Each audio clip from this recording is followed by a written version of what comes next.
Welcome welcome welcome आप सबको praise the Lord, जय मसीह की। आप सबको स्वागत है हमारे ऑनलाइन सर्विस में। और मुझे पता है आप सब आशीषित हैं, है ना। मुझे पता है कि आप सब जिंदा हैं, आप जीवित हैं। आपको पता है प्रिय, सभा उपदेश में लिखा गया इक्लेशियस में कि जितने लोग जिंदे हैं, जो सब जीवित हैं, उन्हें एक आशा है। एंड आज आपको मैं बताना चाहता हूं, यू हैव ए होप। आपका एक आशा है, और वो आशा कौन है? यीशु मसीह। और वो यीशु मसीह कौन है? वो यीशु मसीह मेरा और आपका रखवाला है प्रियो। ओह यस, आइए प्रियो, वचन सुनने से पहले हम उस परमेश्वर की आराधना करें प्रियो। Oh yes. रखवाला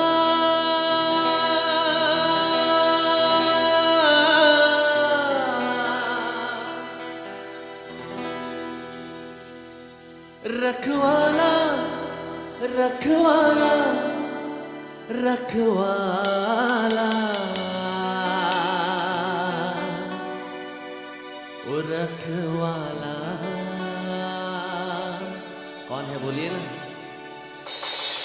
यीशु है रखवाला।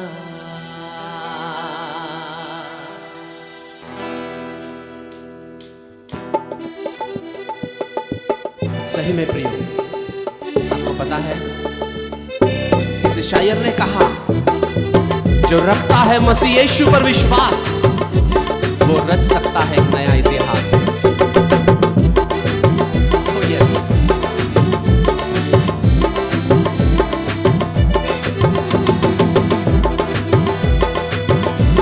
oh thank you Lord। रखवाला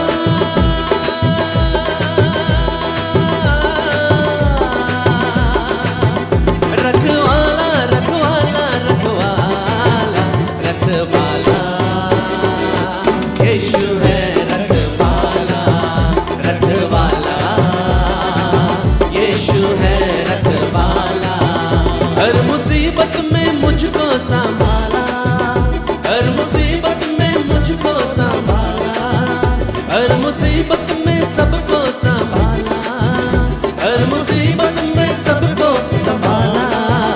रखवाला यीशु है रखवाला, रखवाला यीशु है रखवाला। ओह यस, सही में प्रियो, We are heavenly defended and we are heavenly protected। आपको पता है हमें स्वर्ग की ओर से ही वो हमें सुरक्षा दिया गया है। My God, वो परमेश्वर हमारा रखवाला है प्रियो। Oh thank you Lord।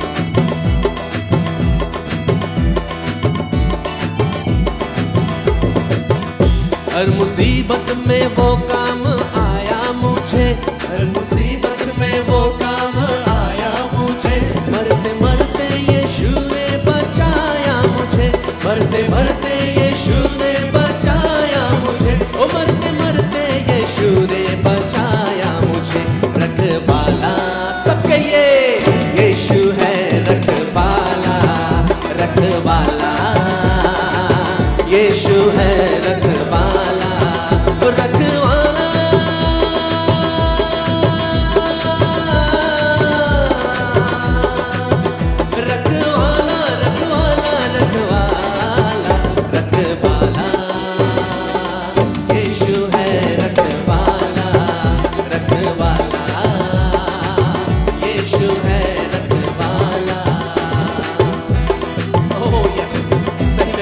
धन्यवाद देते हैं। जन्म से लेकर अब तक प्रभु तो हमारा रखवाला करता आया है, हमें रखवाली करता आया है प्रियो।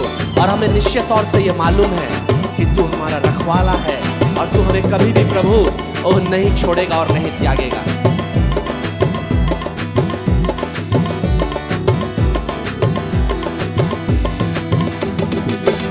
जब मसीहा का दीदार हो जाएगा, जब मसीहा का दीदार हो जाएगा, मेरा बिगड़ा हुआ काम बन जाएगा, मेरा बिगड़ा हुआ काम बन जाएगा, ओ मेरा बिगड़ा हुआ काम बन जाएगा।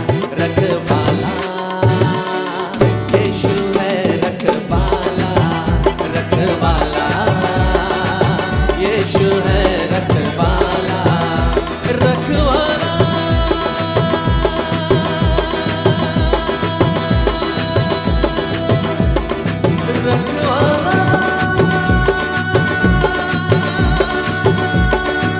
यीशु है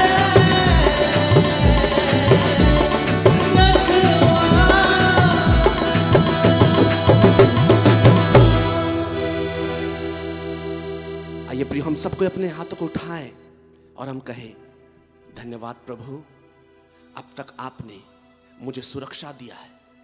जन्म से लेकर अब तक प्रभु आपने मेरी रखवाली की है, और मैं विश्वास करता हूं कि तू प्रभु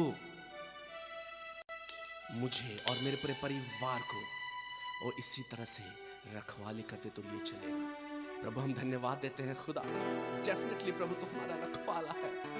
इस घड़ी समय प्रभु हम तेरे दास को तेरे हाथों में समर्पित करते हैं। हम जब सब कोई वचन सुनने जा रहे हैं प्रभु, निश्चित तौर से उस अभिषेक को प्रभु आपने उनके ऊपर दिया है खुदान परमेश्वर। ओ माय गॉड, उस एलिया का अभिषेक को आपने उनके ऊपर दिया है परमेश्वर। एंड डेफिनेटली खुदा, उनके मुख से जो आग निकल रहा है प्रभु, प्रत्येक जन के जीवन में ओ प्रभु हर एक प्रकार का टेंशन, डिप्रेशन या कोई भी प्रकार का बातें क्यों ना प्रभु, वचन के जरिए सब जल के राख हो रहे हैं खुदा, और सबके जीवन में प्रभु एक नई बातें हो रही हैं प्रभु। धन्यवाद देते हैं प्रभु, महिमादार आपको देते हैं, यीशु के नाम से प्रार्थना मांगते हैं। सब कहेंगे आमेन। Praise the Lord, Hallelujah. Welcome to the Oaths of Manna. परमेश्वर को बहुत बहुत धन्यवाद देते हैं। परमेश्वर ने एक सुंदर मौका दिया आज की संध्या के समय में उसके वचनों के साथ में हम लोग सहभागिता रखें। मेरे प्रियो, ये 2025 का हमारा पहला टेलीकास्ट है। जनवरी में हम प्रोग्राम लाने नहीं पाए, बहुत सारे मेडिकल इमरजेंसीज थे हमारे मिनिस्ट्रीज में, प्रभु के दास लोगों का, और पिछले दिनों में आप लोग सुना भी होंगे और हमारे स्टेटस में देखे होंगे कि हमारे सीकर्स फेलोशिप के, जिस कलीसिया का में मैं एक सेवक के रूप में वहाँ पर काम करता हूँ, एक पासवान के रूप में, उस कलीसिया का फाउंडर एंड चेयरमैन, वो 1 फरवरी को सुबह 5 बजे प्रभु ने उसको अपने पास में महिमा में बुला लिया, और बहुत सारी बातें थी, कार्यक्रम सब था, प्रोग्राम सब था, उनका बरियल का और फिर शांति सभा का रखा हुआ था। इन सब में हम व्यस्त थे, अभी भी व्यस्त हैं। अब जी बीमारी और बढ़ गई है उनके जाने के बाद में, फिर भी हम कोशिश करेंगे आप लोगों के बीच में रेगुलर बेसिस में परमेश्वर को वचन को लाने के लिए। इसलिए हमारे लिए दुआ कीजिए, प्रार्थना कीजिए, सीकर्स फेलोशिप के लिए प्रार्थना कीजिए, और इस चैनल के लिए भी प्रार्थना कीजिए। हालेलुया। सो आइए छोटा सा दुआ करते हैं और फिर हम लोग आज के वचन में हम लोग जाएंगे। सर्वसामर्थी सेनाओं का यह परमेश्वर पिता, इजराइल का परमेश्वर, दाऊद का परमेश्वर, इब्राहिम का परमेश्वर, हम आपको बेहद धन्यवाद देते हैं लॉर्ड। यह परमेश्वर पिता, आज प्रभु जी इतने समय के बाद में, गैप के बाद में, परमेश्वर पिता आपके वचन को लाने के लिए चैनल में परमेश्वर पिता आपने सामर्थ दिया, बल दिया प्रभु जी, और हमें खड़ा किया, इसके लिए बहुत बहुत धन्यवाद देते हैं प्रभु। यह परमेश्वर पिता आप हमसे बातचीत कीजिए, और जितने हमारे व्यूअर्स हैं उन सब से आप बातचीत कीजिए प्रभु। यीशु मसीह के नाम से मांगते हैं, सुनिए, अदय से स्वर्गराज में ग्रहण कीजिए, आमेन। हालेलुया। सो आज जिस विषय में मैं बात करने जा रहा हूं वो है एनकाउंटर विथ गॉड, परमेश्वर के साथ में आमना सामना होना, रूबरू होना। इसके विषय में हम थोड़ा सा स्टडी करेंगे, देखेंगे बहुत प्रिसाइज वे में, बहुत छोटे से इस प्रोग्राम में हम देखने की कोशिश करेंगे परमेश्वर के साथ आमना सामना होना क्या होता है, और क्या एक विश्वासी के साथ में हो सकता है या कुछ खास लोगों के साथ में ही होता है, और उसके साथ में आमना सामना होने से उसका असर क्या होता है। इन तमाम बातों को हम लोग समझने की कोशिश करेंगे। और ये जो मैसेज आप लोगों के बीच में एनकाउंटर विद गॉड, परमेश्वर के सामने आमना सामना होना चाहिए उनके साथ में, इस टॉपिक को हम लोग इसलिए लाए हैं आपके अंदर में एक ट्रिगर करने के लिए, या तो एक भूख और प्यास को जगाने के लिए, बढ़ाने के लिए, कि परमेश्वर के साथ में आपका भी आमना सामना होने पाए, या तो परमेश्वर के साथ में आमना सामना होने के लिए आपके अंदर में भूख और प्यास चाहिए। आमेन, हालेलुया। सो नॉर्मल तरीके से क्या होता है कि हम लोग जो यीशु परमेश्वर पर विश्वास करते हैं, सृष्टिकर्ता परमेश्वर के ऊपर में विश्वास करते हैं, वो क्या है, सुसमाचार को सुनकर उस पर विश्वास करते हैं हम लोग। ओके, सुसमाचार को सुनते हैं, विश्वास करते हैं, अपने पापों से पश्चाताप करते हैं, मन फिराते हैं, और हमारे जीवन में हम यीशु मसीह को उद्धारकर्ता के रूप में ग्रहण करते हैं। ओके, नॉर्मल रूप से ये सबके साथ में होता है, नॉर्मल रूप से। लेकिन इससे भी हट के ओके, हम लोग उन बातों को देखेंगे कि एक हमारे जीवन में परमेश्वर के साथ में हम लोग जब आमना सामना हो जाते हैं, एक विश्वासी लेवल में विश्वास तो हम लोग करते हैं, लेकिन इसी विश्वासी के जीवन में, इस विश्वास के जीवन में, इस मार्ग में जब हम लोग चलते रहते हैं, आगे बढ़ते रहते हैं, तो परमेश्वर के साथ में आमना सामना होना, उसका एक गहन उपस्थिति के साथ में, या तो उसके उसके उसके उसको देखने का मतलब मैं ये भी नहीं कह रहा हूं कि ऐसा नबी जिस तरह से देखा था, सिंहासन में परमेश्वर विराजमान है और स्वर्गदूत लोग 6 पंख हैं, लोग उड़ रहे हैं, मैं ये भी नहीं कह रहा हूं। आमना सामना होना एक परमेश्वर का प्रगटीकरण, एक भयंकर प्रगटीकरण जो कि हमारे जीवन को पूरा बदल दे, टर्निंग पॉइंट लेकर आए। ओके, पूरा रुख ही चेंज हो जाए, एक व्यक्ति का व्यक्तित्व ही पूरी रीति से ऊपर नीचे हो जाए, चेंज हो जाए। उस प्रकार से हम वचन को जब सुनेंगे आपको समझ में आएगा। Hallelujah, praise the Lord.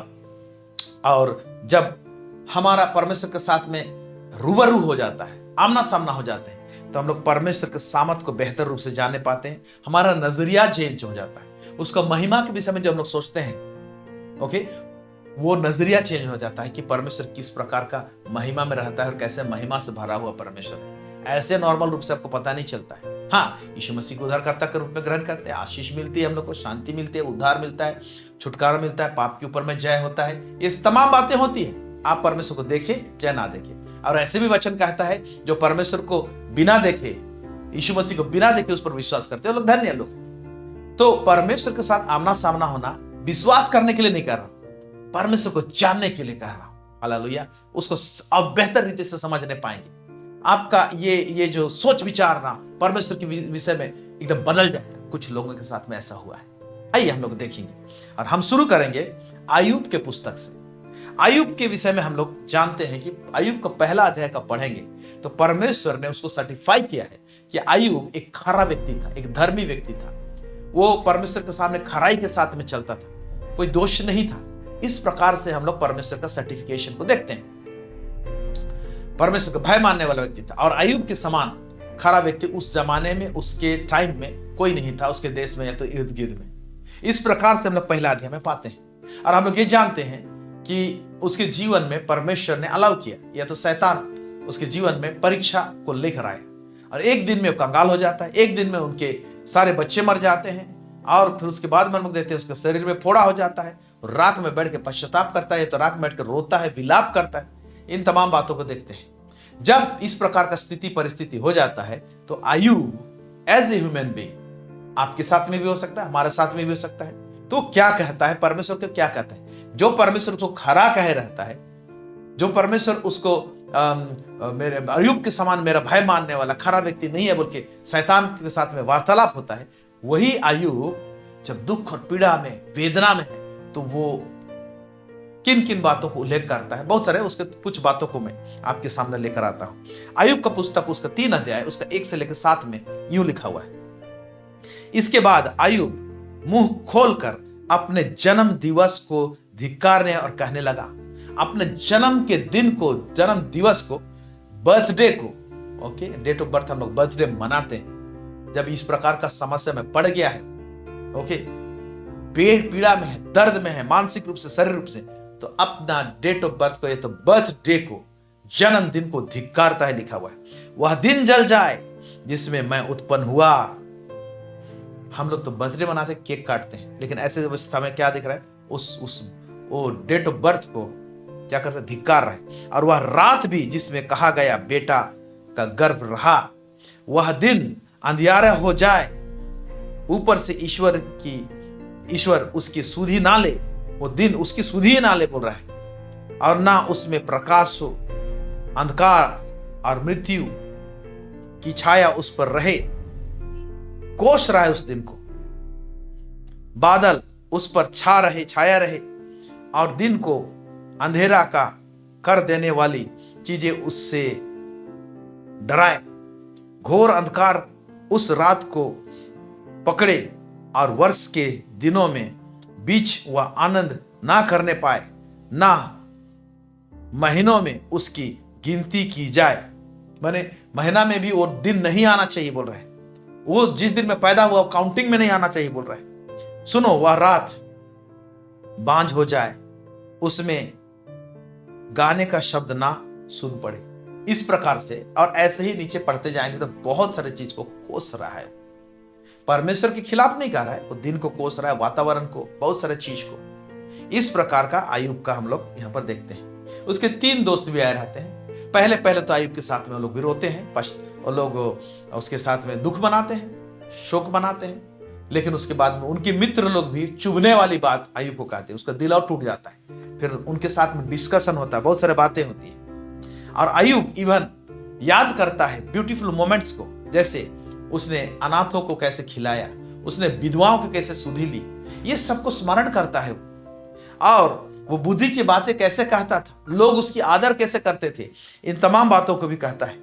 और ये तमाम जो बातें होती है, ये बहुत सारे उसका जन्मदिन को कोसता है। परमेश्वर साइलेंट है, 3 दोस्त बहुत सारे चीज बोल रहे हैं, परमेश्वर साइलेंट है।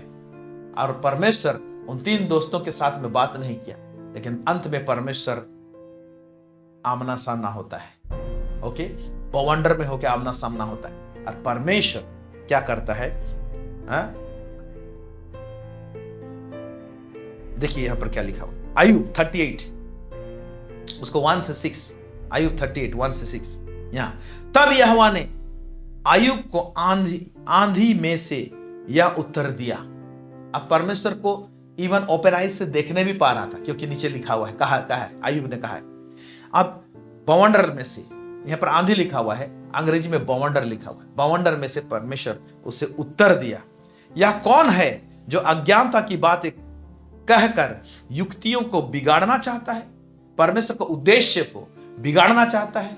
परमेश्वर का एक उद्देश्य रहता है, और हम लोग कभी कभी उल्टा पुल्टा बोलते हैं, इसे परमेश्वर का युक्ति को बिगाड़ने की कोशिश करते हैं। ये कौन है अज्ञानता की बातें कर रहा है, बोल रहा है। जिस अय्यूब को परमेश्वर ने खरा व्यक्ति कहा था, वही अय्यूब को पूछ रहा है परमेश्वर। फिर कहता है, पुरुष के समान अपनी कमर बांध ले, क्योंकि मैं तुझसे प्रश्न करता हूं। अभी कमर कस, मैं तुमको कुछ पूछता हूं, बोलता है परमेश्वर कहता है, और तू मुझे उत्तर दे, और मेरे को जवाब तो दे।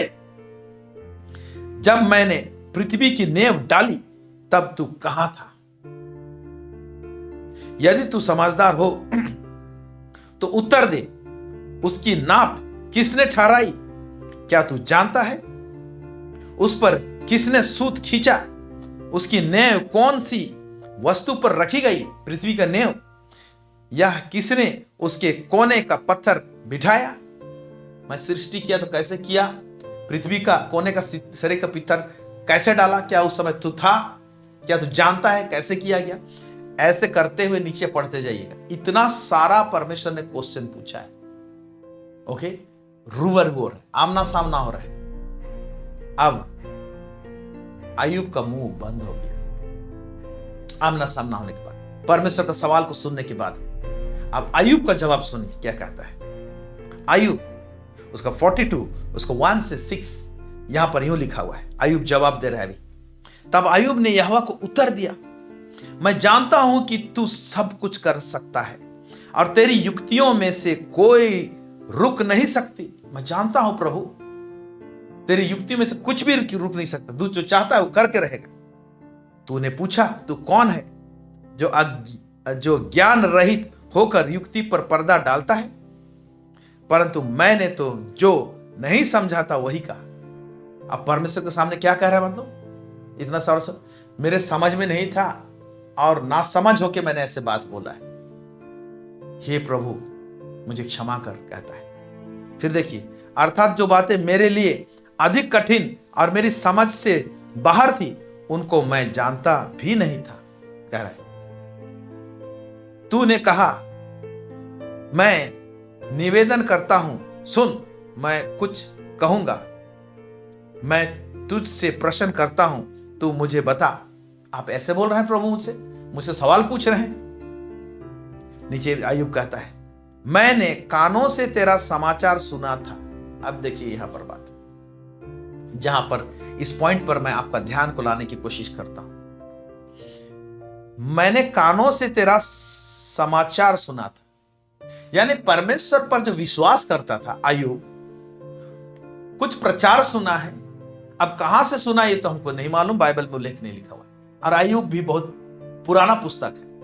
लेकिन मैं कानों से तेरा समाचार सुना था, और परमेश्वर के विषय में सुनकर परमेश्वर पर विश्वास किया था। परमेश्वर ने ही मदद किया होगा विश्वास करने की, और एक खरा जीवन को जी रहा था परमेश्वर के सम्मुख में। ये परमेश्वर भी कहता है। लेकिन यह कह रहा है, परंतु अब मेरी आंखें तुझे देखती है, बवंडर में जब परमेश्वर होके बात कर रहा था तो परमेश्वर का कुछ झलकी देखा। मैं सुना था आपके विषय में, सुनने के हिसाब से विश्वास किया था और उस हिसाब से मैं तेरे सम्मुख, तेरे उपस्थिति में चला था मैं। लेकिन अब मैटर दूसरा हो गया। अब जब तू मुझसे सवाल पूछ रहा है और मेरे सामने खड़ा है, बवंडर में होकर तू बातें कर रहा है, पता नहीं परमेश्वर किस रूप में अपनी झलकी को दिखाया है, रूबरू हो रहा है। इसलिए बोलता है, परंतु अब मेरी आंखें तुझे देखती है, देखती है, मैं आमना सामना हो गया आपके साथ में, इसलिए मुझे अपने ऊपर घृणा आती है। अब देखिए, एक खरा व्यक्ति जिसको परमेश्वर खरा कहा था, जब परमेश्वर को के साथ रूबरू हो गया तो और भी जो चीज देखने नहीं पाता था अपने विषय में, अपनी दुर्बलता, अपनी कमजोरी, अय्यूब खुद अपने आप को झांकने पा रहा है। परमेश्वर के साथ में एनकाउंटर हो जाना क्या है मालूम? आईना में जैसे साफ क्लियरली देखते हैं ना, वैसे अपने आप को देखने पाएंगे।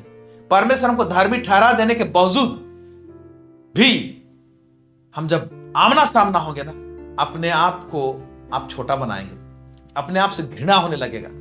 परमेश्वर धार्मिक ठहरा देने के बावजूद, ये परमेश्वर का बड़ापन है कि हम लोग सिर्फ विश्वास की हम लोग धार्मिक ठहरा दिए। कितने सारे दुर्बलता, कमजोरी हमारे जीवन में होती है, लेकिन जब उनके साथ में एनकाउंटर हो जाएगा, आमना सामना हो जाएगा, रूबरू होगी, तो बात क्या होता है यहां पर देखिए, इसलिए मुझे अपने ऊपर घृणा आती है और मैं धूल और राख में पश्चाताप करता हूं। मैं धूल और राख में बैठा हूं, मैं पश्चाताप करता हूं कि मैं अनाप शनाप क्या बक दिया प्रभु। मेरे प्यारे भाई और बहनों, है ना, हम लोग बहुत सारे चीज परमेश्वर को बोल देते हैं, आपने ऐसा क्यों किया, आपने वैसा क्यों किया, आपने मुझे ऐसा पति क्यों दिया, आपने मुझे ऐसा पत्नी क्यों दिया, मुझे ऐसे बच्चे क्यों दिए। परमेश्वर ने अनुग्रह करके कुछ दिया है, इसके ऊपर में भी इतना सारा हम लोग टिप्पणी करना चालू कर देते हैं। हमारा पूरा परिवार उद्धार में रहता है, इसके बावजूद भी इतने सारे खामियां हम लोग परमेश्वर से निकालते हैं। हे प्रभु, तूने ऐसा क्यों किया, वैसा क्यों किया। अय्यूब जब ऐसा पूछा, लास्ट में अय्यूब को बवंडर में होकर दर्शन देकर परमेश्वर बात कर रहा है, तो बोलता है कि मेरी आंखें तुझे देखती है, मुझ पर घृणा हो रही है, मुझसे खुद से मुझे घृणा हो जा रही है कि मैंने ऐसे क्यों कहा, क्योंकि परमेश्वर अपना महिमा को प्रकट कर रहा है उसके सामने। मेरे प्यारे भाइयों बहनों, हम कुछ नहीं हैं। एनकाउंटर जब होगा, मैं नीचे बताऊंगा तो क्या क्या हमारे अंदर में चीज होंगी, उसको हम बहुत अच्छा रिजल्ट आता है, उसको मैं लास्ट में बताऊंगा आपको। Hallelujah, praise the Lord. So आप देखिए कि जब परमेश्वर के साथ आमना सामना हो रहा है, उस समय उसके लिए कुछ ना कुछ और बचा खुचा है, अपने साथ जब बीता और बचा खुचा है और पश्चाताप कर रहे हैं, रिपेंट कर रहा है। हालेलुया। बचा खुचा जो चीज है ना, जो चीज को हम लोग को ज्ञात भी नहीं होता है ना, जब परमेश्वर के सामने है ना, आमना सामना हो जाएगा ना, एनकाउंटर हो जाएगा उसके साथ में, ओके ना, तो बोलने में मजबूर हो जाएंगे, आपको खुद को दिखाई देने पाएगा, लगेगा कि भाई हम कौन हैं, हम कुछ भी नहीं, हम राख, हम धूल और मिट्टी हैं परमेश्वर के सामने, सिर्फ मिट्टी है। लेकिन इस मिट्टी से, हम लोग के इस छोटे लोगों से, है ना, परमेश्वर हमको प्यार किया और सिंहासन में बैठाने का बात को परमेश्वर किया है। सोचिए कि कैसा प्यार करता है हम लोग को परमेश्वर, कैसा चाहता है हम लोगों को, कैसा हम लोग को देखता है। Hallelujah, praise the Lord, praise the Lord. तो परमेश्वर के साथ में जब आमना सामना हो जाता है, वो हमको ट्रांसफॉर्म करता है। इसीलिए आप जब हम लोग सिर्फ सुन के जो बदलाहट आया है, तो ये मत सोचिए कि यही बदलाहट काफी है। हमारे अंदर और भी चीज, बहुत सारी चीज बदलाहट होने की आवश्यकता है, ट्रांसफॉर्मेशन की आवश्यकता है। वो कैसा होगा? चाह रखिए, प्रभु मुझे आपके साथ आमना सामना होना है। आपके साथ में हो सकता है क्या? उसका भी आंसर मैं देता हूं, लास्ट में बताऊंगा किन किन वातावरण में और किन किन लोगों के साथ में परमेश्वर आमना सामना होना चाहता है। चलिए और एक उदाहरण देखते हैं हम लोग, आमना सामना होने से क्या होता है। हम लोग पौलुस के विषय में देखते हैं। पौलुस का ब्यौरा कुछ देखते हैं, उसका जो कार्यकलाप थे, ओके, जब वो साउल कहलाता था, पौल नहीं कहलाता था उस समय का। प्रेरितों का काम उसका 8 अध्याय, उसके 1 से लेकर 3 आयत, यहां पर यूं लिखा हुआ है, साउल उसके वध में सहमत था। साउल उसके वध में सहमत था। किसके वध में? अगर 7 अध्याय का आखिरी तरफ देखेंगे, 8 अध्याय, तो वहां पर देखेंगे कि स्तिफनुस जो पवित्र आत्मा से परिपूर्ण व्यक्ति था, सेवा करता था, बड़े बड़े अद्भुत काम होते थे, ओके, वो सोशल वर्क में भी शामिल था, ओके, विधवाओं को भोजन खिलाना, बहुत सारे काम सब करते थे। ऐसा एक व्यक्ति को पथरवा किया जाता था, करवाया जाता है। उस समय साउल जो है ना, जो बाद में पॉल हुआ, ये व्यक्ति वहां पर प्रेजेंट था और सहमत था, लिखा हुआ है, हथियारों के साथ में सहमत था, एक मन था। ऐसे व्यक्ति था पॉल, ओके, साउल, बाद में जो पॉल हुआ। उसी दिन यरूशलेम की कलीसिया पर बड़ा उपद्रव आरंभ हुआ, जिस दिन स्तिफनुस को मारा गया, और प्रेरितों को छोड़ सब के सब यहूदिया और सामरिया देश में तितर बितर हो गए। लोग, विश्वासी लोग सब तितर बितर हो गए। कुछ भक्तों ने स्तिफनुस को कब्र में रखा और उसके लिए बड़ा विलाप किया। शाऊल कलीसिया को उजाड़ रहा था और घर घर घुसकर पुरुषों और स्त्रियों घसीट घसीट कर बंदगिरी में डालता था। यहां पर देखिए, पुरुषों और स्त्रियों को, इवन लेडीज लोग को भी खींच खींच कर, घसीट घसीट कर बंदगिरी में डालने वाला व्यक्ति साउल, जो कि बाद में पॉल बना। इस प्रकार का चरित्र और इस प्रकार का नेचर, इस प्रकार के कैरेक्टर में साउल था। लेकिन इसी के साथ में परमेश्वर का रूबरू हो गया, यीशु मसीह के साथ में एनकाउंटर हो गया, उसका आमना सामना हो गया। अब देखिए क्या हो रहा है, मैं पढ़ रहा हूं प्रेरितों के काम 9 उसका 1 से 9। यहां पर यूं लिखा हुआ है, साउल जो अब तक प्रभु के चेलों को धमकाने और घात करने की धुन में था, महायाजक के पास गया और उससे दमिश्क की आराधनालय में के नाम पर इस अभिप्राय की चिट्ठी मांगी कि क्या पुरुष क्या स्त्री जिन्हें वह इस पंथ पर पाए जाए, बांध कर यरूशलेम में ले आए। दमिश्क में जो कलीसिया थी, वहां पर जो विश्वासी थे, वो महायाजक से एक लेटर लेकर आए अथॉरिटी का, कि मैं पकड़ पकड़ को जो लोग यीशु मसीह के पंथ के हैं उनको वो बंदगिरी में डाले। क्या जुनून सवार था भाई इसके पास में। ये खुद भी एक फारिसी था, कट्टर, वो बाइबल को जानने वाला व्यक्ति था, मूसा का पुस्तक अच्छी तरह से मालूम था, लेकिन यीशु मसीह को का खिलाफ में काम कर रहा था। अब देखिए क्या होता है। परंतु चलते चलते जब वह दमिश्क के निकट पहुंचा तो एकाएक आकाश से उसके चारों ओर ज्योति चमकी और वह भूमि पर गिर पड़ा और यह शब्द सुना, हे शाऊल तू मुझे क्यों सताता है। काश नहीं कहूंगा, ऐसा ही होने पाए। जो लोग आज कलीसिया को सता रहे हैं, इवन जो ट्रेंड चल रहा है हमारे उड़ीसा में, बहुत लोग ख्रिस्ट के विरोधी हैं, कलीसिया को उपद्रव में डालना चाहते हैं, कलीसिया के खिलाफ में आ रहे हैं और नाना प्रकार के उलट फेर की बातें कर रहे हैं, साउल के समान। मेरे प्यारे भाई और बहनों, आइए हम दुआ और प्रार्थना करें। परमेश्वर ऐसे लोगों को प्यार करता है, चुनता है।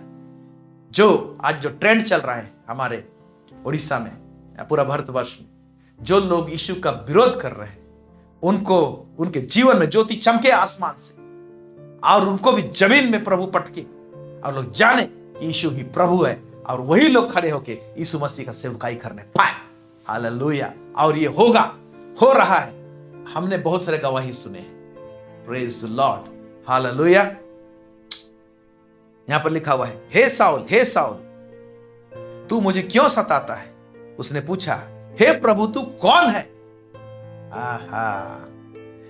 उसने कहा, मैं यीशु हूं जिसे तू सताता है। कलीसिया को सताना यानी यीशु को सताना। यीशु तो प्रकट होगा ही होगा।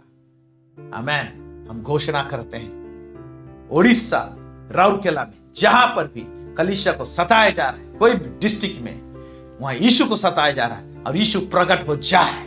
लॉर्ड तू प्रकट हो ऐसे लोगों के बीच में और उन्हीं को खड़ा कर प्रभु जी आपके सेवा के निमित्त। आमीन। हालेलुया। परंतु अब उठकर नगर में जा और जो तुझे कहना है वह तुझसे कहा जाएगा। जो मनुष्य उसके साथ थे वे अवाक रह गए, क्योंकि शब्द तो सुनते थे परंतु किसी को देखते ना थे। ओके, तो देख रहे हैं, शब्द तो सुनते थे परंतु किसी को देखते ना थे। किसके शब्द? यीशु बात कर रहा था, वो भी शब्द सुनाई दे। इसलिए शब्द सुनना और आंखों के सामने दिखाई देना में फर्क है। अभी बदलाहट तो इसके जीवन में हुआ। बाकी लोग क्या हुआ, तब साउल भूमि पर से उठा, परंतु अब आंखें खोली तो उसे कुछ दिखाई ना दिया, और वे उसका हाथ पकड़ के दमिश्क में ले गए। वह 3 दिन तक ना देख सका और ना खाया ना पिया।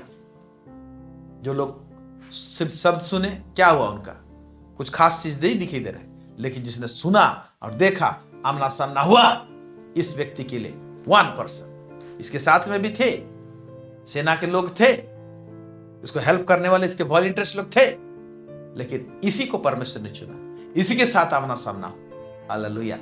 और जब परमेश्वर के साथ में आमना सामना होता है, ऐसे कट्टर व्यक्ति जो स्त्रियों को भी नहीं छोड़ता था, मेरे प्यारे भाई बहनों, वो यीशु मसीह को उद्धारकर्ता के रूप में ग्रहण किया, और इसी के द्वारा से सबसे ज्यादा परमेश्वर ने कलीसिया को खड़ा किया। और पूरा बाइबल में नया नियम का आधा तो यही लिखा है।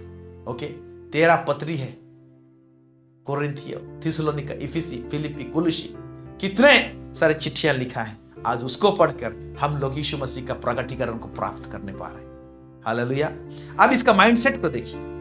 ओके, माइंडसेट को देखिए इसका जब यीशु को ग्रहण कर लिया, इस प्रकार का आमना सामना होने के बाद ये अपने विषय में क्या कहता है। इसीलिए मैंने कहा ट्रांसफॉर्मेशन जो होता है, बहुत गहरा ट्रांसफॉर्मेशन, डीप ट्रांसफॉर्मेशन एनकाउंटर के साथ में होता है। इसलिए आमना सामना हो जाइए, प्रभु को उच्चाहत रखिए, लॉर्ड मैं आपके साथ में आमना सामना होना चाहता हूं। समय देना पड़ेगा प्रभु को। ये लोग का साथ में तो एक अलग तरीके से हुआ, लेकिन हम लोग जो यीशु को ग्रहण किए, कर चुके हैं, इतने साल मसीह में जी रहे हैं, क्या हमारे साथ में भी हो सकता है? हाँ, हो सकता है।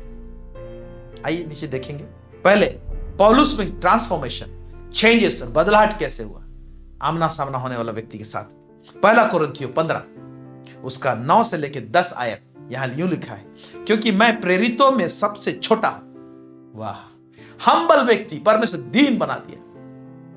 13 पत्री लिखा है, जगह जगह में सबसे ज्यादा इवेंजलिज्म किया है, अन्य जाति कट्टर लोगों के बीच में जाकर सेवकाई किया। क्या कहता है? क्योंकि मैं प्रेरितों में सबसे छोटा हूं, वरन प्रेरित कहलाने के योग्य भी नहीं हूं। अरे हम लोग तो आजकल थोड़ा सा टैग लग जाता है, पास्टर, प्रॉफिट, अपोस्टल का, मैं ऐसा हूं, मैं तैसा हूं, नाना प्रकार का बात करते हैं, दिमाग पूरा 7वें आसमान में रहता है। लेकिन ये व्यक्ति को देखिए, जो एनकाउंटर है ना भयंकर रीति से, ये व्यक्ति ऐसे ही होता है। Praise the Lord, hallelujah. Even हमारे सीकर्स फेलोशिप के जो सीनियर पास्टर एंड फाउंडर, जो आज हमारे बीच में नहीं है, उनका भी एनकाउंटर हुआ। वो बहुत सुंदर गवाही देते थे। हमारे यूट्यूब के चैनल है सीकर्स फेलोशिप के, उसमें अपलोडेड है, आप लोग देख लीजिए कैसे हुआ है। मैं उससे चर्चा नहीं करना चाहता हूं। और एक दीन व्यक्ति और दीनता के कारण से आज सीकर्स फेलोशिप को, हमारे कलीसिया को परमेश्वर ने कितने जगह में फैलाया और बढ़ाया। हालेलुया। आमना सामना हो, ज्योति में, प्रकाश में देखा, और उसने शब्द सुना, प्रेरित 1:8, तुम गवाह ठहरोगे बोल के विषय में। आमीन। वो एनकाउंटर है, ऐसा ज्योति और प्रकाश उसके कमरे में हो गया कि वो जिंदा हो कि मर गया हो पता नहीं चल रहा था उसको। सीकर्स फेलोशिप के जो लोग हैं बेहतर जानते हैं। आमीन। फिर कहता है, परंतु मैं जो कुछ भी हूं परमेश्वर के अनुग्रह से हूं। मैं अपने आप नहीं हुआ, परमेश्वर के अनुग्रह से हूं बोलता है। उसका अनुग्रह जो मुझ पर हुआ वह व्यर्थ नहीं हुआ, परंतु मैंने उन सब से बढ़कर परिश्रम भी किया। अनुग्रह तो हुआ है, लेकिन परिश्रम भी मैंने किया बोला, तब यह मेरे ओर से नहीं हुआ, परंतु परमेश्वर के अनुग्रह से जो मुझ पर था उसके कारण से हुआ बोलता है। यह माइंडसेट है। प्रेरित तो सब में सबसे छोटा हूं, वरन प्रेरित कहलाने के लायक भी नहीं बोलता है। परमेश्वर के साथ में आमना सामना हो जाएगा ना, वो दीन और नम्र बनाएगा, जीरो बनाएगा। आप जीरो समझने लगेंगे और यीशु मसीह आप में हीरो रहेगा। Praise the Lord, hallelujah. उसी तरह से और एक माइंडसेट देखिए, पहला कोरिन्थी 15 अध्याय 9 से 10 आयत, यहां क्या लिखता है? नहीं, दूसरा पहला तिमोथी उसका 1 अध्याय उसका 15 आयत। पहला तिमोथी 1 अध्याय उसका 15 आयत, यहां लिखा हुआ है, यह बात सच और हर प्रकार से मानने के योग्य है कि मसीह यीशु पापियों का उद्धार करने के लिए जगत में आया, जिसमें सबसे बड़ा मैं हूं। पापी में भी क्या बोलता है? सब पापी में सबसे बड़ा पापी मैं हूं। मैं ही हूं सबसे बड़ा पापी। प्रेरित में सबसे छोटा प्रेरित वरन प्रेरित कहलाने के लायक नहीं, ये उसका माइंडसेट, ये उसका नेचर, कैरेक्टर में इस तरह से झलक रहा था। मेरे प्यारे भाई बहनों, इस प्रकार का जो इतना सेवकाई करने के बाद में इतना दीन नम्र कौन व्यक्ति होगा जो परमेश्वर को देखा है, उसके साथ में मुठभेड़ हो गया है, आमना सामना हो गया। हम लोग तो परमेश्वर के विषय में सुन के पवित्र आत्मा मदद करता है, विश्वास करते हैं, लेकिन आमना सामना इस तरह से हो जाना, जैसे आयुब पहले कहता मैं तेरे विषय में सुना था समाचार, अब मैं देखता हूं। दोनों में फर्क है। देखने के बाद में देखना है क्या कर रहा है, अपने आप से घृणा हो रहा है उसको। तो इसीलिए आप और हम जिस लेवल में हैं, ओके, सब कुछ जानते हैं, परमेश्वर को समझ गए, ये सब चीज हमारा दिमाग और दिल से हट जाना चाहिए। एक बार थोड़ा सा आमना सामना हो जाए, तब जानेंगे कि परमेश्वर कौन है। Praise the Lord. आइए इस समय मूसा के विषय में देखते हैं। मूसा भी उसको एक विश्वासी ही कहूं, एक विश्वासी था नॉर्मल रूप से। पवित्र आत्मा ने उसको मदद किया था, परमेश्वर ने उसको मदद किया था और परमेश्वर पर विश्वास करता था, एक विश्वासी था। देखिए क्या वचन कहता है, इब्रानी का पुस्तक उसके 11 अध्याय, उसको 24 से लेकर 27 आयत। यह क्या कहता है, विश्वासी से मूसा ने सयाना होकर फिरौन की बेटी का पुत्र कहलाने से इनकार किया।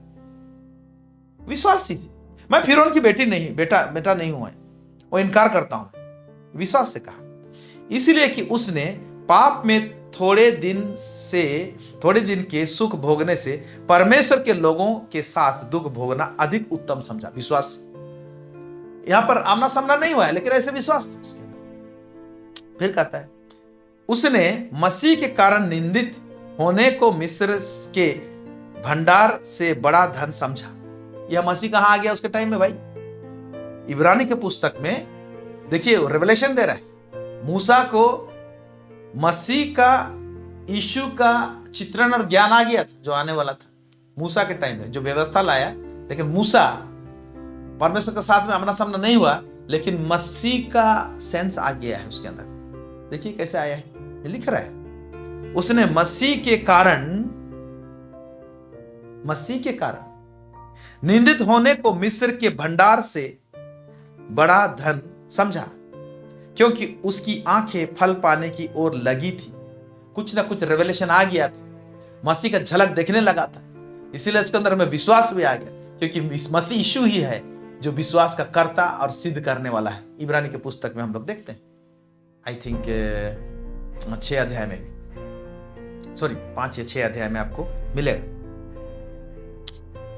फिर क्या कहता है, क्योंकि उसकी आंखें फल पाने की ओर लगी थी, विश्वास ही से राजा के क्रोध से ना डर कर उसने मिस्र को छोड़ दिया, क्योंकि वह अनदेखे को मानो देखता हुआ दृढ़ रहा। अनदेखे को मानो देखता हुआ दृढ़ रहा। परमेश्वर जो दिखाई नहीं देता था उसको भी देखते हुए दृढ़ रहा। परमेश्वर मेरे साथ है, बल्कि मूसा एक अच्छा विश्वासी था जो बिना देख के परमेश्वर पर विश्वास किया। राइट? अब इसी व्यक्ति को परमेश्वर इस मोड में था, मिस्र देश छोड़ देता है, मिदियान देश चला जाता है, 40 साल वहां पर व्यतीत करता है। 40 साल जब कंप्लीट होने जैसा रहता है, उस टाइम में परमेश्वर के साथ इसका आमना सामना होता है। वहां पर असल आमना सामना होता है।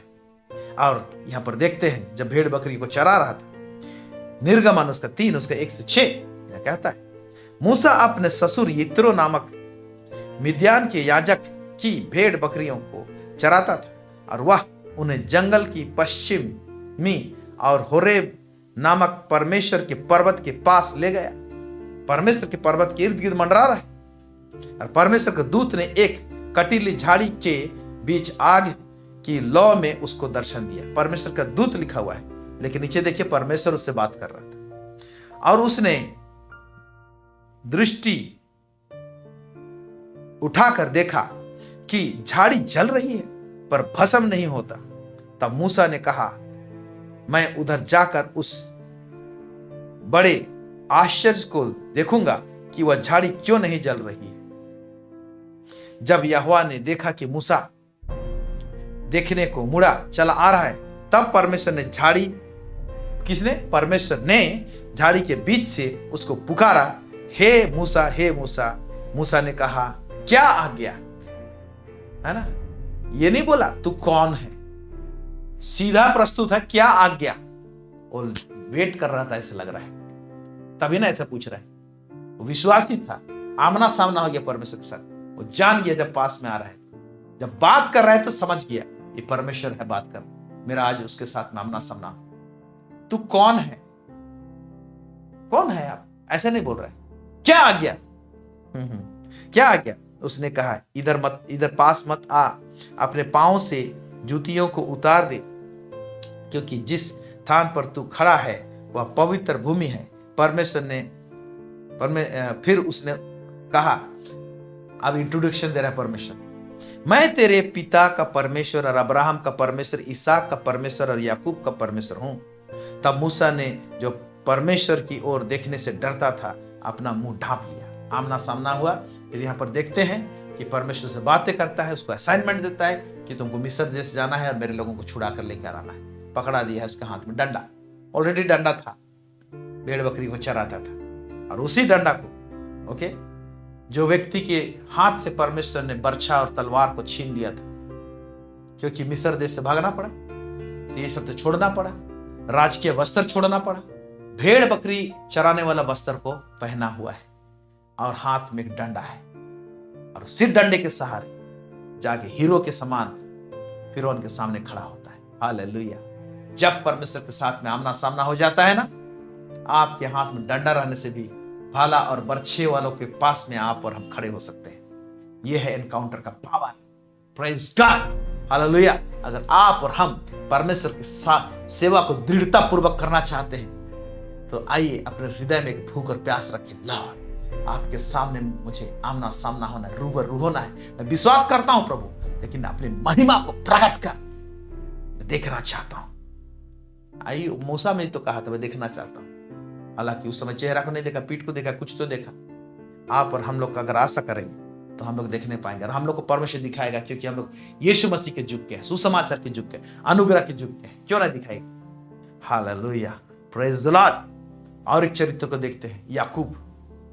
याकूब बड़े चतुराई से उसका बड़ा भाई का आशीष को लेके उसके पिता के घर से जब भाग रहा था, और जब सो गया था थक कर, तब सपने में परमेश्वर को देखता है और बात करता है परमेश्वर से। फिर परमेश्वर उसकी सुधि लेता है, उसको धन संपत्ति भरपूर देता है, भेड़ बकरियां देता है। अब एक टाइम आ गया, अपना ससुर का घर को छोड़कर अपने भाई के पिता के घर फिर लौट रहा है। उस समय में परमेश्वर आमना सामना होता है इसके साथ। आइए देखते हैं हम लोग उत्पत्ति की पुस्तक 32 उसका 22 से लेकर 27 तक। यहां कहता है, उसी रात वह उठा और अपनी दोनों स्त्रियों और दोनों दासियों और 11 लड़कों को संग लेकर घाट से याबोक नदी के पार उतार दिया। उसने उन्हें उस नदी के पार उतार दिया, वरन अपना सब कुछ पार उतार दिया। और याकूब आप अकेला रह गया, नदी के किनारे अकेले रह गया, सबको नदी के उस पार ले गया। तब कोई पुरुष, यहां पर पुरुष लिखा हुआ है, लेकिन ये परमेश्वर की कोई जन है या तो परमेश्वर का रिप्रेजेंटेटिव है, आकर पांव फटने तक उसे मलयुद्ध करता रहा। तब उसने देखा कि मैं याकूब पर प्रबल नहीं होता, तब उसकी जांघ की नस को छुआ, और याकूब की जांघ की नस उसके मलयुद्ध करते चढ़ गई।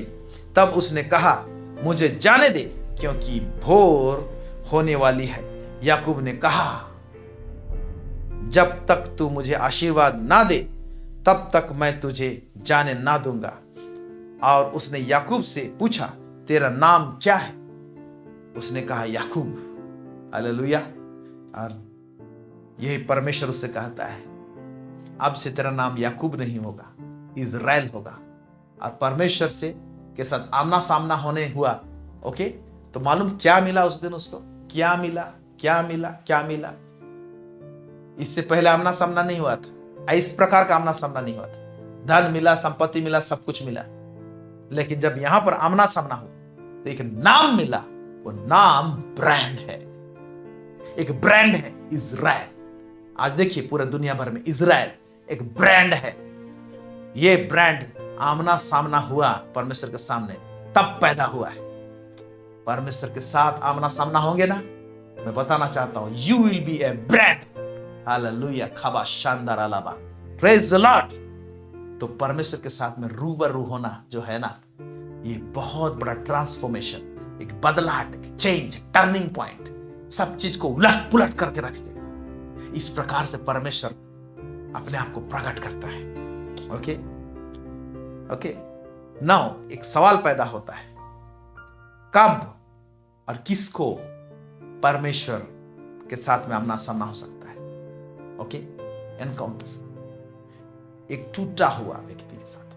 अगर एक व्यक्ति का दिल मन सब टूट गया है, परमेश्वर उसके साथ रूबरू होना चाहता है। बेस्ट टाइम रहता है इस समय। आप प्यास रखेंगे, भूख रखेंगे, एनकाउंटर हो जाएगा आपका। कौन है वो? अय्यूब। अय्यूब को जो ब्रांड था, आमना सामना होने के बाद, देखने के बाद में डबल आशीष दिया। यानी उसका इन्फ्लुएंस, उसका असर जो था पहले, वो डबल भी हुआ उसका इन्फ्लुएंस। हालेलुया। ओके, टूटा हुआ व्यक्ति है, आपके साथ परमेश्वर आमना सामना होना चाहता है, उस मौके को खोजिए। दूसरा, अगर आपके अंदर में डर समा गया है और डर के कारण से आप परमेश्वर से लिपटने के लिए भाग रहे हैं, जैसे अय्यूब अकेला अपने आप को उस नदी के तीर में रख दिया और आशा रखा कि आज तो परमेश्वर मुलाकात हो जाएगा मुझे, आज मुझे कुछ नहीं चाहिए। डर के मारे सब कुछ त्याग देते हैं, छोड़ देते हैं। आप जो धन संपत्ति के पीछे भाग रहा था, उस सबको नदी के उस पार छोड़ दिया, अकेला रह गया। उसी तरह से आप सब चीज को साइड करते हैं अपने लाइफ से, अपने मन से, और परमेश्वर को एक्सपेक्ट करते हैं, आशा लगा के रखते हैं आपके साथ में आमना सामना होगा। किस प्रकार का महिमा प्रकट होगा मुझे नहीं मालूम, कौन से लेवल में, लेकिन होगा। आमेन, हालेलुया। और आपके जीवन के लिए अगर परमेश्वर का एक बड़ा उद्देश्य है, असाइनमेंट है, काम है, दर्शन है, तो परमेश्वर वो दर्शन देगा आपको। प्रेज द लॉर्ड, आमेन। तो ये सारा चीज है, इनके साथ में परमेश्वर आमना सामना होना चाहता है। और जब आमना सामना हो जाता है तो रिजल्ट क्या होता है? उस व्यक्ति को पहला तो दीन और नम्र बनाएगा। आमेन। वो जान जाएगा कि मैं कुछ भी नहीं हूं भाई, मेरा परमेश्वर इतना महिमा से भरा हुआ परमेश्वर, उसके सामने मैं कुछ भी नहीं। वो कभी भी अपना सर ऊंचा नहीं करेगा, हमेशा परमेश्वर के सामने सर झुका कर रखेगा, घुटना टेक कर रखेगा। दीन और नम्र होगा जरूर, लेकिन दीन और नम्रता जो है उसको वो कायरता नहीं, उसको बोल्ड बनाएगा, उसको कॉन्फिडेंट बनाएगा, उस व्यक्ति को क्या बोलेंगे, शक्ति देगा। वो आमना सामना होना, वो व्यक्ति साहसी होगा। जैसे मूसा लाठी के साथ में जाके फिरौन के सामने खड़ा हो गया, हालेलुया, साहस के साथ में, जहां से वो भागा था, कॉन्फिडेंट हो गया। और परमेश्वर के पास साथ एक अटूट संबंध जुड़ेगी और विश्वास में वो पुख्ता और मजबूत हो जाएगा जब आमना सामना हो। हालेलुया। तो ये सारे चीज होते हैं। तो मेरे प्यारे भाई और बहन, हम विश्वासी हैं, आप विश्वासी हैं, यीशु को ग्रहण किए हैं, चाहत रखिए।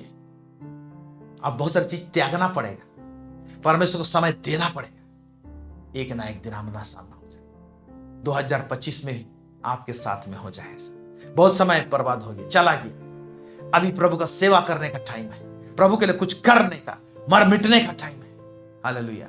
आमना सामना हो जाइए और बड़े बोल्डली आगे बढ़िए, आप और मैं, हम सब। Praise the Lord. ऐसे हम लोग आगे बढ़ने पाए और प्रभु के लिए एक दमदार सेवा करने पाए, काम करने पाए। ओडिशा में जो लोग सुन रहे हैं, ओडिशा में करने पाए। बहुत सारे उथल पुथल सब हो रही है, आइए ओडिशा को परमेश्वर कौन है प्रकट करें, दिखाएं हमारे जीवन के द्वारा से। हालेलुया। प्रभु इस वचनों में आप सबों को बहुत अधिक आशीष दे और उत्साहित करे। आमीन। प्रार्थना करते हैं। सर्वसामर्थी सेनाओं का यह परमेश्वर पिता, इजराइल का परमेश्वर, दाऊद का परमेश्वर, इब्राहिम का परमेश्वर, आज हमने सुना लॉर्ड ऑलमाइटी आपके वचन, आपके साथ में रूबरू होना प्रभु। लॉर्ड, आप पवित्र आत्मा के द्वारा से हमारे अंदर में ट्रिगर कीजिए लॉर्ड, भूख और प्यास को जगाइए लॉर्ड, ताकि प्रभु जी हम एक नॉर्मल विश्वासी जीवन जो जी रहे हैं लॉर्ड, इसमें प्रभु जी आपके साथ में प्रभु जी हम लोग आमना सामना हो जाए, जैसे याकूब का हुआ, जैसा मूसा का हुआ, जैसा पौलुस का हुआ प्रभु जी। और प्रभु जी एक ड्रास्टिक चेंज, एक प्रभु जी एक ऐसा बदलाहट हमारे सोच में, हमारे विचार में, हमारे विचारधारा में हो जाए प्रभु जी, जिससे कि हमारा देखने का नजरिया आपको बदल जाए प्रभु जी, और सेवा करने का प्रभु परिस्थिति स्तर बदल जाए प्रभु परमेश्वर पिता लॉर्ड। और प्रभु जी हमें दीन और नम्रता का जीवन को व्यतीत करने पाए प्रभु जी। जितने लोग सुन रहे हैं प्रभु जी, हर एक कोई प्रभु जी, अगर ड्रीम्स लेवल में प्रभु कोई आमना सामना आपके साथ में हो रहा है, तो याकूब का ड्रीम्स लेवल एक था प्रभु जी, और एक तो एकदम मलयुद्ध का समय था प्रभु जी। ओ प्रभु जी, ड्रीम्स लेवल से हटकर हमारे जीवन में मलयुद्ध का टाइम आ जाए प्रभु जी। आपके साथ में हम लोग आमना सामना होने, सब बातों में आपको महिमा और गौरव देते हैं लॉर्ड। यीशु मसीह के नाम से मांगते हैं, सुनिए और दया से सब राज्य में ग्रहण कीजिए। आमेन। प्रभु आप सबको बहुत अधिक आशीष दे। हमारे लिए दुआ प्रार्थना करते रहिए। हमारे ऊपर में अभी मनीष कलीसिया का सेवकाई का काफी जिम्मेवारी सब बढ़ गया है। हो सकता है कभी कोई संडे में मिस कर जाऊं, प्रोग्राम लाने ना पाऊं, लेकिन हम जारी रखेंगे। एक सप्ताह अगर नहीं हुआ तो दूसरे सप्ताह में लाएंगे, लेकिन जरूर हम आपके लिए प्रोग्राम्स को लाएंगे, टीचिंग्स को लाएंगे, शिक्षाओं को लाएंगे, भविष्यवाणी की बातों को लेकर आएंगे, ताकि आप उत्साहित होंगे और आशीषित होने पाएंगे। हमारे चैनल को सपोर्ट करने के लिए धन्यवाद। उन तमाम भाई बहनों के लिए जो इस चैनल को सपोर्ट कर रहे हैं, अपना भेंट हमको सेंड करते हैं, इसके लिए बहुत बहुत धन्यवाद। प्रभु आप सबको बहुत आशीष करें। Thank you so much. God bless you.